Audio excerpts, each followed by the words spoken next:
तो आइए होली स्टॉक्स की करते हैं शुरुआत। बंसल जी गुड मॉर्निंग, करिए शुरुआत।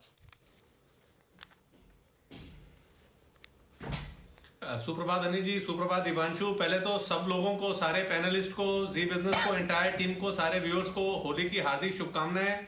और होली पिक में अनिल जी मैं लाया हूं एक स्टॉक जो बिल्कुल भी गिरावट में पार्टिसिपेट नहीं कर रहा है। इसको मैनर कुणाल जी ने पहले भी एक दो बार रिकमेंड करा है।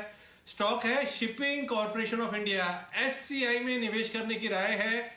170 के टारगेट्स हैं। अब देखना यह है कि होली पे ले रहे हैं, ये टारगेट्स दिवाली पे आते हैं या क्रिसमस में आते हैं। अनिल जी क्रिसमस तो मुझे मालूम है कब है, पर दिवाली मुझे मालूम नहीं है कब है। बट ये टारगेट जल्दी देखने को मिलेंगे 170 के। अनिल जी आज का जो स्टॉक है वो है एमआरपीएल। एमआरपीएल का अगर अनिल जी चार्ट देखें तो स्टॉक में करेक्शन आया और करेक्शन के बाद मुझे लगता है अनिल जी अब ये तैयार है वापस से चलने के लिए।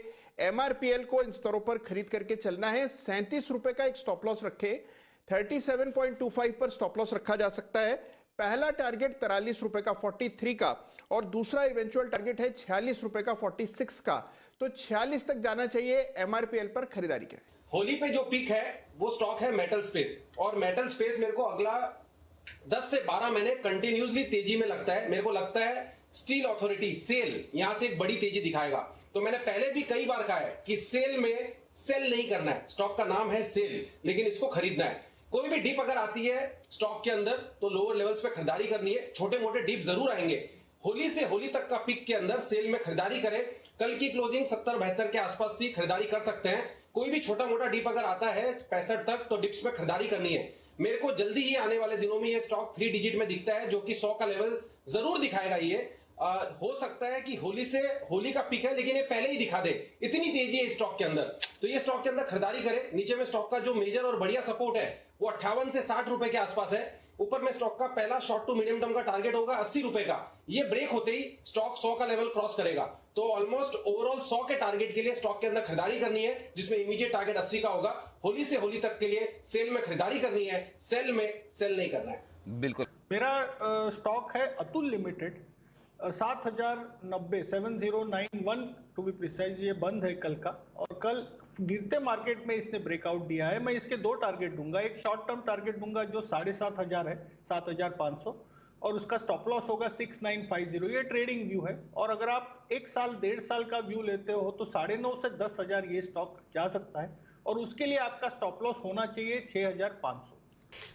आज जो पिक है जो मीडियम टर्म पर्सपेक्टिव से पोजिशनली हमें पोर्टफोलियो में खरीदना है वो एक लार्ज कैप बैंक में आईसीआईसीआई बैंक पे खरीदारी की राय है।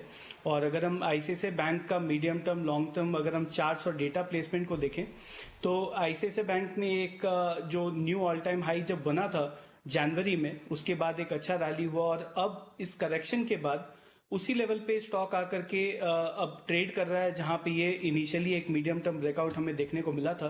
तो मुझे लगता है कि ये जो पुल बैक हुआ है आईसीआईसीआई बैंक में वो बहुत ही अच्छा अपॉर्चुनिटी है खरीदारी के लिए। और मेरा होली से लेकर दिवाली तक का ये पिक है, और मुझे लगता है कि अगर इसको दिवाली तक का समय दिया जाए तो इसमें 750 तक के लेवल आते हुए दिख सकते हैं। और अगर हमें एक स्टॉप लॉस मेंटेन करना है तो 490 का एक स्टॉप लॉस भी हम यहाँ पे मेंटेन कर सकते हैं। तो आज होली पिक में मेरा ट्रेड होगा आईसीआईसीआई बैंक पे। ओके, तो आईसीआईसीआई बैंक में खरीदारी करने की राय शुभम जी की तरफ से। एक रंगीन कंपनी लेके आए हैं जो अभी बहुत ज्यादा फ्लेवर में है, और वो कंपनी होली के लिए स्पेशल है, और वो है बीपीसीएल। ओके, बीपीसीएल को खरीदना चाहिए। टारगेट होगा 512 का। निवेश की राय, प्राइवेटाइजेशन तो हो ही रहा है, साथ ही साथ रिफाइनिंग में एक्सपेंशन भी है। 100 बिलियन रुपीस का एक्सपेंशन है ये साल में FY22 में। और मुझे लगता है कि ये जो अनलॉक हो रहा है वैल्यू, ये जबरदस्त अनलॉक हो सकता है वैल्यू। तो ये होली को सेलिब्रेट करने के लिए और होली की मुबारकबाद सबको देने के लिए बीपीसीएल टारगेट होगा 512।